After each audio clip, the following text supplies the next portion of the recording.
તો આ પ્રકારે એ હવે તમે છે ને બહુ નીચલા સ્તરે જઈને પ્રચારમાં તમારે જવું પડે. અને મને હસવું આવતું હતું એમના વિડીયો જોતો હતો ત્યારે કે હું વલસાડ આવી રહ્યો હતો કારમાં, ત્યારે મેં એક ચેનલ ઉપર આ સમાચાર જોયા. અરે યાર શું ગપ્પા મારો, આ સુરત પોલીસ તમને પૂછ્યા વગર રેડ કરે, એટલે વિઝ્યુઅલ લાવે અને પહેલાં ટીવી વાળાને આપે પછી ગૃહમંત્રીને ખબર પડે.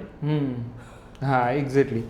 અને આમાં એ એસ્ટાબ્લિશ થઈ ગયું કે ગૃહમંત્રીએ આટલા જાહેર કાર્યક્રમમાં એમને એમ કહી દીધું છે, કારણ કે એસ્ટાબ્લિશ થવું જોઈએ આ આપથી સંકળાયેલા છે, આટલા પૈસા છે, એમાં કરોડો રૂપિયાની વાત કરે છે. કરોડો રૂપિયાની વાત છે, પણ અત્યારે તો એ 19 લાખની જે વાત છે, 19 લાખ પણ રિકવર નથી અત્યારે. તો માત્ર એને સીસીટીવી મળ્યા છે. હવે પોલીસ તપાસ કરશે કે અહીંથી પૈસા આવે, અહીંયા ગયા, ફલાણે ગયા, ઢીકણે ગયા. એમણે એવું કીધું કે આમ આદમી પાર્ટીના એક ઉમેદવારને કરોડ રૂપિયા આપ્યા, એટલે હવે 10,000 ઉમેદવાર લડી રહ્યા છે ચૂંટણી.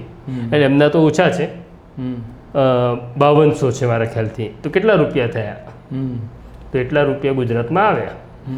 તમારે એવું કેવું જોઈએ કે ગુજરાતમાં આટલા રૂપિયા આવ્યા, ભલે આમ આદમી પાર્ટી લાયા, તો ગુજરાતના લોકોને રોજગારી મળી, પૈસા મળ્યા, જે કંઈ મળ્યું.